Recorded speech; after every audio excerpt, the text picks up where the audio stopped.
Ravi, welcome to the Occams booth. It's nice to meet you. Thank you, David, for having me. It's really empowering, first of all, to be in this very fine gathering of the IIT Global Conference. This is a great community, and we're very proud of them. And I'm very happy to see what you guys are up to, providing AI-based business solutions to the world. So Ravi, before we go down that road, I want to just ask you a little bit about yourself. Tell me a little bit about your background. So I have dabbled into many things. I've essentially, of course, my career has been in the foreign service. Okay. I was a career diplomat for India. I've represented it as ambassador in a few countries. Wow, can you give us some of those countries? Well, I was High Commissioner Ambassador to New Zealand, Ambassador to Lebanon, Ambassador to Panama, Costa Rica, Nicaragua, Wow. and a Consul General in Milano, Italy. And of course, back home in the Foreign Office, I've held some critical charges like head of the Department of Counterterrorism Wow. and head of the Department for Latin America and Caribbean. And on these occasions, I got to be leading many delegations, be part of many important delegations led by the President, Vice President, and the Foreign Minister, of course. So tell us, in the modern world, this conference is about AI. I want to get your take on AI, responsible use of AI. I think AI is an immense benediction, could be a gift, but it could be also a curse if not handled properly. I think the new generations will learn to live or will have to learn how to handle AI. And it has an immense power. I am on record on the LinkedIn or in other fora as having projected that if we don't develop enlightened safeguards and guardrails for AI, this can go off course, because if this lands up in the hands of rogue entities, it can be misused. And we don't want disruption of existing processes and structures, because in the globalized world today, anything which happens anywhere in any market impacts on the global supply chain and on the welfare and well-being of others. Use AI preemptively, go and have a look at all of those things, knowing what the outcome is going to come, but quantify it. I think so.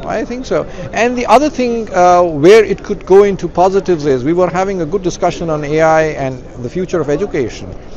I think in the formative years, the foundational years, till high school, undergrad, we should not let AI be used.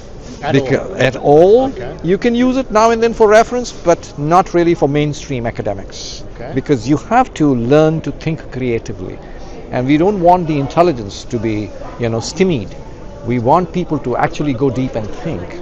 And once you're through, you're almost finishing undergrad, then I think you should be increasingly introduced to industry-specific problems where you use AI for giving solutions. And I think the evaluation of students increasingly at that stage, at the master's level, should be based on their ability to provide solutions for sector-specific issues. So the industry, actually, we are coming to a stage where the industry, maybe it's the banking sector, the fintech industry, the telecom, the digital, healthcare, they probably would need to take academic institutions under their umbrella, where the industry works with the academics and gives them projects and problems, and the students will now work with AI and give them solutions. So evaluation of academics also, academic pursuits, will not be just ordinary. In fact, evaluation will be made even tougher, because now you have AI. Right. So it should increase by the same factor, all right? So this is how we will have to settle in, and imaginatively, I think, why don't we, and this is not exactly AI, but why don't we bring in AI into global affairs? I mean, the UN, for example, they have to meet once a year, or they meet once in 6 months or something. So now we should have digital assemblies, and the leaderships should keep talking to each other.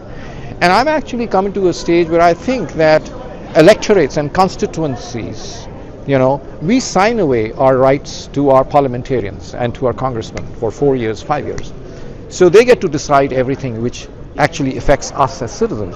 Well, why not through digital portals which are set up by, digital companies, we start having online referenda on every important issue domestic, economic, international, because now we're dealing with That would speed up decision making too, right? so, Take it to the people so immediately. essentially that is true democratization of political decision making. You cannot just sign away for 5 or 4 long years to people who are representing you and they're taking independent decisions.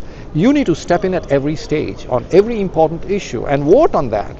So this is how That would be digitization. very powerful. Yeah. So we need to do it at the domestic level within the state, and we do it also at the global level, at the United Nations level, and we be constantly in session. This way you have assemblies in session all the time, and you're consulting with each other, and you're talking.